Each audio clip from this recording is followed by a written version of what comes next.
In the pouring rain of a sleepy Midwestern town, a single dad named Ethan sat hunched over a small table in a cozy Italian restaurant, his calloused hands fidgeting with a napkin. For years after losing his wife to a sudden illness, he was still piecing together a life for himself and his 7-year-old daughter, Mia. Bills piled up from his modest mechanic shop, and lonely nights stretched long after Mia fell asleep. A friend had pushed him into this blind date, whispering that sometimes kindness shows up when you least expect it. Ethan almost left, until the door swung open and a shy young woman stepped in, soaked and smiling apologetically. What he didn't know was that this simple meeting would reveal the breathtaking power of kindness to heal old wounds and build something beautiful from the broken pieces. What if one genuine act of compassion could bridge two worlds that seemed impossible to connect? Stick around, because this heartfelt story proves that kindness isn't just a nice idea, it's the quiet force that changes everything. If this story tugs at your heartstrings, please take a moment to subscribe to, hit that like button, and leave a comment below sharing a time when someone's kindness made a real difference in your day. Your support keeps these inspiring tales coming. Ethan Cole had always been the kind of man who showed up for others even when life knocked him down.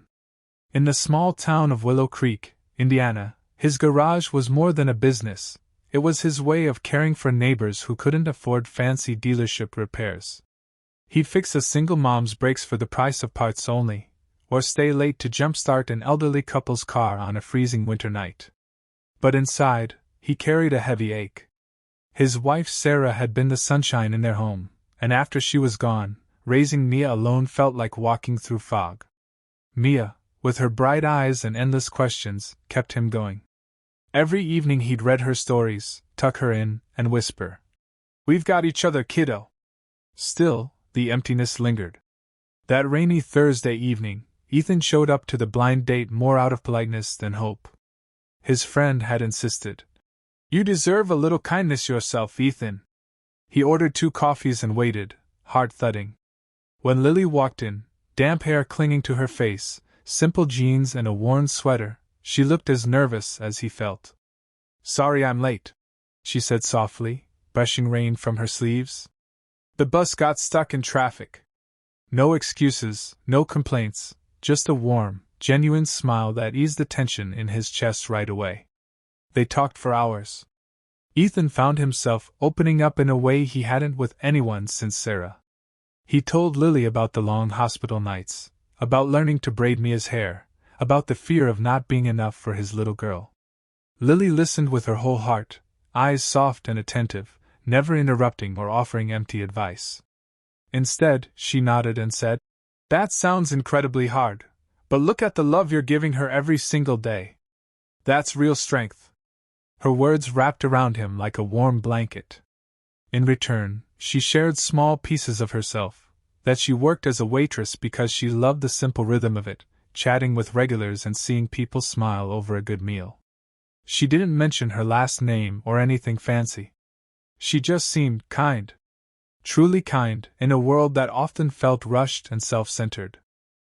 Over the next few weeks, their connection grew like wildflowers after a spring rain. Ethan would swing by the diner on his lunch break with a fresh cup of her favorite coffee, black with a splash of vanilla, the way she liked it. Lily started showing up at his garage after her shifts, bringing homemade cookies for Mia and helping sweep the shop floor just to spend time with them. One Saturday, they took Mia to the local park. The little girl's laughter echoed as Lily pushed her on the swings higher and higher, while Ethan watched from the bench, his heart swelling. Mia drew a picture that night, a stick-figure family with 3 smiling faces, and handed it to Lily. "You make Daddy smile again," she said. Lily hugged her tight, tears glistening in her eyes. Ethan had no idea that Lily Hargrove wasn't just a waitress. She was the only daughter of William Hargrove, the billionaire CEO of a massive luxury auto empire. She had grown up in mansions and private jets, surrounded by luxury but starved for real connection. Her father's world was all about deals, status, and cold transactions. People smiled at her because of his money, never because they truly cared. Tired of the emptiness, Lily had walked away 2 years earlier. She changed her last name on paperwork, took a waitressing job, and rented a tiny apartment above the diner. She wanted friends who liked her for her laughter, her thoughtfulness, her willingness to listen. And then she met Ethan, the kindest man she had ever known. Their dates became the highlight of both their weeks. Ethan fixed her old car for free when it broke down, refusing payment because that's what neighbors do. Lily surprised him by organizing a neighborhood car wash to help his shop bring in extra cash during a slow month. She never bragged or sought credit, she just quietly helped because she saw how hard he worked and how much he loved his daughter. Mia started calling her Lily friend, and the three of them shared quiet dinners where stories flowed easily. For the first time in years, Ethan felt hopeful. Kindness, he realized, wasn't loud or flashy. It was showing up, day after day, in small, steady ways. But secrets have a way of surfacing. One afternoon at the garage, Ethan overheard a customer on the phone mentioning Hargrove Industries, and the big corporate buyout that had nearly ruined small shops like his a few years back. The pieces clicked. He confronted Lily that evening outside the diner, voice shaking with hurt and confusion. "You've been lying to me this whole time?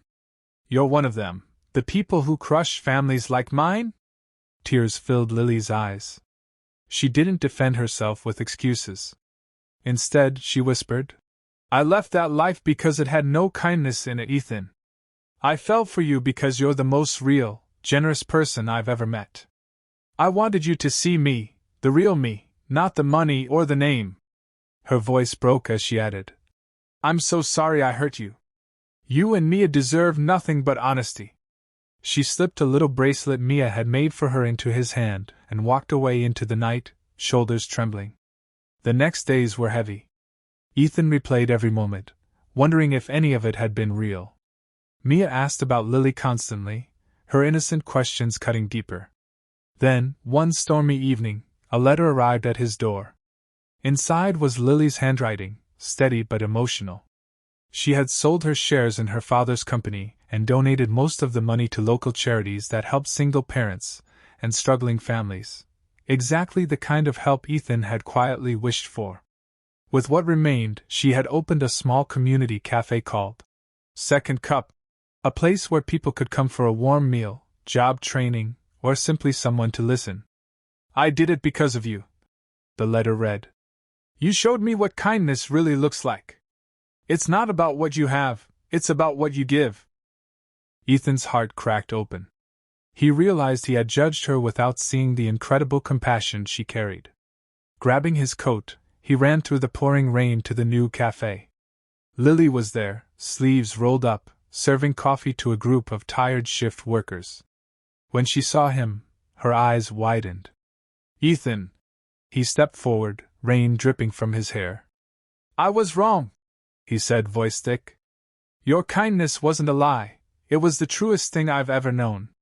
You didn't have to give up everything, but you did it anyway. For us. For people like me."